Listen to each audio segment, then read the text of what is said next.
नमस्कार, मैं हूं फिरोज। मेरे सोशल मीडिया प्लेटफॉर्म पर आप सभी दर्शकों का स्वागत है। फिलहाल मैं अभी फतुहा प्रखंड के बाली पंचायत में हूं।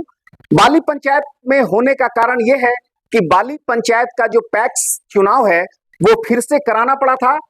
वैसे फतुहा प्रखंड के सभी पैक्स चुनाव पिछले 6-7 महीने पहले हुआ था, लेकिन बाली पंचायत के पैक्स चुनाव में कुछ टेक्निकल इश्यू आने के कारण इस चुनाव को निर्वाचन आयोग ने फिर से करवाने का फैसला लिया। हालांकि मैंने पहले भी खबर इस मामले में आपको दिखाया है कि ये चुनाव क्यों रद्द करना पड़ा, क्यों चुनाव करवाना पड़ा। बहरहाल बाली पैक्स का चुनाव हो गया है। 25 तारीख को वोटिंग था और 25 तारीख को ही रिजल्ट भी आ गया है।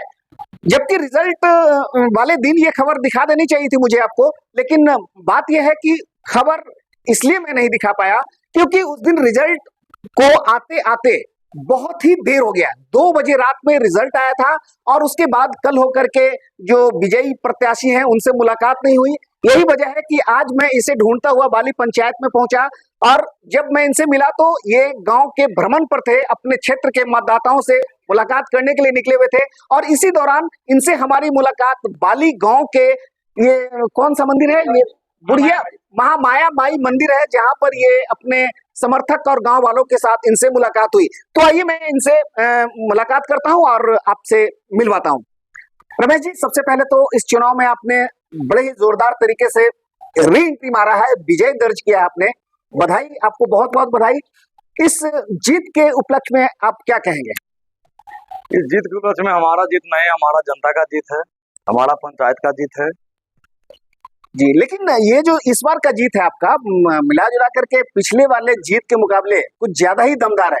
पहली जीत आपने मात्र 12 वोट के अंतर से दर्ज किया था, जबकि इस बार जनता ने आपको इस मार्जिन को और ज्यादा बढ़ा दिया है। इस बार आप 87 वोट से जीते हैं।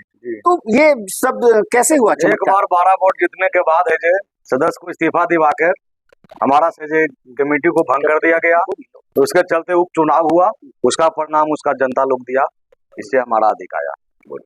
तो मतलब ये जो मतलब हो गया, इसके पीछे आपका कोई खास रणनीति रहा जिसके कारण आपको ये सफलता मिली? कौन सा रणनीति आपने अपनाया कि 12 से बढ़कर के 87 पहुंच गया? रणनीति जनता को वही साथ गलत किया जा रहा था, जनता को दबाव देकर गलत काम कराया जा रहा था, इसमें जनता का प्रभाव पड़ा, इसलिए जनता हमारा साथ दिया।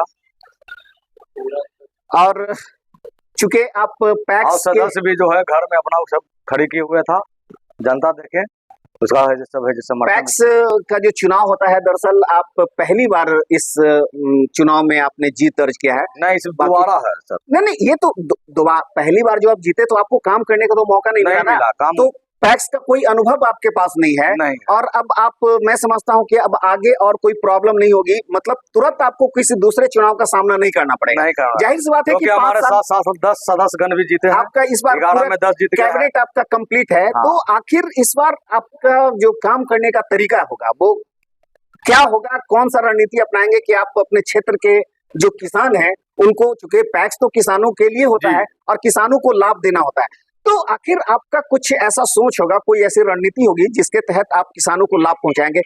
खास बात क्या होगी? खास बात सरकार से अनुदान में खाद पर मिल रहा है, उसके हमारा तरफ से भी अनुदान किसान लोग को रहेगा। जे रहे 10 रुपये 20 रुपये जितना बोरा बनेगा, हमसे सक्षम होंगे उतना हमारा तरफ से भी अनुदान रहेगा। और उसके बाद है जे किसान को लोग को मोटका धान महंगा धान में अंतर करके नहीं लेता था, वो भी हमारे तरफ से कोई दिक्कत नहीं रहेगा। महीन धान रहे मोटा धान रहे, कोई बर्ताव है गलत नहीं रहेगा। पैक्स में एक सबसे अहम बात, में हम जो खाद वाला में अपना निजी फंड देंगे। रमेश जी, एक बात पैक्स में जो बड़ा ही आम तौर पर इस बात की चर्चा होती रहती है, इस बात है कि जहां पर बिचौलिए होते हैं वहां पर जो वास्तविक लाभुक होता है उसके लाभ का रेशियो बहुत कम जाता है। मतलब जो लाभ किसान को मिलना चाहिए वो लाभ बिचौलिए लेके चले जाते हैं।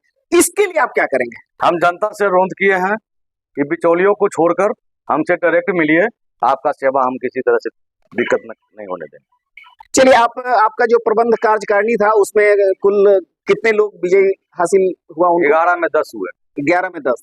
तब तो ये बड़ा बम्पर जीत है आपका, क्योंकि आप खुद अध्यक्ष बन गए और आपका जो प्रबंध कारिणी है जो 11 सदस्यीय होता है उसमें से 10 लोगों ने जीत दर्ज किया है। एक कौन है जो इस जीत से पीछे रह गए और कितने मत से वो हारे? सतेंद्र सिंह थे, वो खाली एक सदस्य हमारा हारे, वो मात्र 2 वोट से हारे।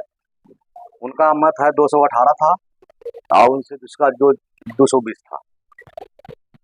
चलिए, आई होप कि धीरेन्द्र कुमार उर्फ रमेश सेठ जो बाली पैक्स के नवनिर्वाचित अध्यक्ष हैं, मैं उम्मीद करता हूं कि बाली पंचायत के किसानों को इनके रहते लाभ होगा और भविष्य में ये किसानों के हित के लिए कुछ बढ़िया कर पाएंगे। मैं ऐसा उम्मीद करता हूं और मेरी शुभकामना इनके साथ है। आप फिलहाल खबरों में मेरे साथ बने रहें। अपने सहयोगी सुरजीत पांडे के साथ फिरोज की रिपोर्ट।